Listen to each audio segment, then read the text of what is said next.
438 दिनसम्म समुद्रमा हराएर मृत्युको मुखबाट फुत्किएका एउटा माझीको कथा।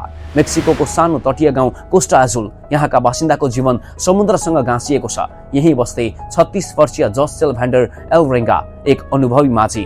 नोभेम्बर 17 तारिक 2012 को बिहान उनले आफ्नो 7 फिटको सानो डुङ्गा लिएर साथीसँग माछा मार्न निस्किन्छन्। मात्र 30 घण्टाको यात्रा, एक दिनको खानपान र साँझसम्म घर फर्कने सपना बोकेर एक दिनको लागि समुद्रमा निस्किएका जसलाई के थाहा थियो र 438 दिनसम्म उनी भोकै प्यासै समुद्रमा भौतारिनेवाला छन् भनेर। तटबाट 120 किलोमिटर टाढा पुगेपछि उनीहरूले माछा मार्ने जाल फ्याँके, तर प्रकृतिले अर्को खेल खेल्ने योजना बनाएको थियो। अचानक आकाशमा कालो बादल मडारिन थाल्यो, हावाको बेग बग्न थाल्यो, समुद्रका छालहरू उर्लन थाले, भयानक आँधी तुफान सुरु भयो। विशाल छालहरूले डुङ्गालाई खेलाउन जस्तै उछाल्न थाले। हताश उनीहरू फर्किन लाग्छन्। 6 घण्टासम्म समुद्री आँधीलाई छिचोल्दै उनीहरू आफ्नो गाउँतर्फ लागे। भोलिपल्ट बिहान 7 बजे उनीहरू आफ्नो गाउँबाट 20 किलोमिटर टाढा आइपुगे। उनीहरू परैबाट आफ्नो गाउँ देखिरहेका थिए। उनीहरूले त्यो तुफानलाई कयौं किलोमिटर टाढा छाडेर आइसकेका थिए, मृत्युको मुखबाट बचेर। तर भाग्यमा लेखिएको कुरा कसले पो मेटाउन सक्छ र? उनीहरू गाउँ आइपुग्नै लाग्दा बोटको इन्जिन नै खराब भइदियो। अब बोटको दिशा नियन्त्रण गर्न उनीहरूसँग केही पनि थिएन। बोट अनियन्त्रित हुन थाल्यो। उनीहरूसँग भएको एउटा रेडियोको सहायताले आफ्नो लोकेसन आफ्ना बोसलाई पठाए। अफसोस, बोसको जवाफ पर्खिँदा पर्खिँदै उनीहरूसँग भएको रेडियोको ब्याट्री पनि सकियो। तर कुनै जवाफ आएन। अब उनीहरू बाहिरी दुनियाँसँग सम्पर्कविहीन भइसकेका थिए। यसपछि उनीहरूको जिन्दगीमा त्यो घटना घट्यो जसको उनीहरूले कल्पनासम्म गरेका थिएनन्। 438 दिन, 14 महिनासम्म उनीहरू त्यही विशाल समुद्रको शिकार बने। समुद्री आँधीले उनीहरूलाई विशाल समुद्रको बीचतिर धकेल्न थाल्यो र सुरु भयो मृत्युसँगको लडाईँ। विशाल प्रशान्त महासागर, मानव कल्पना भन्दा पनि विशाल र भयावह छ यो समुद्र। 16 करोड 50 लाख वर्ग किलोमिटरको यो समुद्र यति विशाल छ कि पृथ्वीका सम्पूर्ण महादेश, हिमाल पर्वत र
भागमा पुगिसकेका थिए, जुन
भेन्डर एल्भारेङ्गाको यो अविश्वसनीय जीवन यात्रा प्रशान्त महासागरको इतिहासमा सदाका लागि अमर रहनेछ।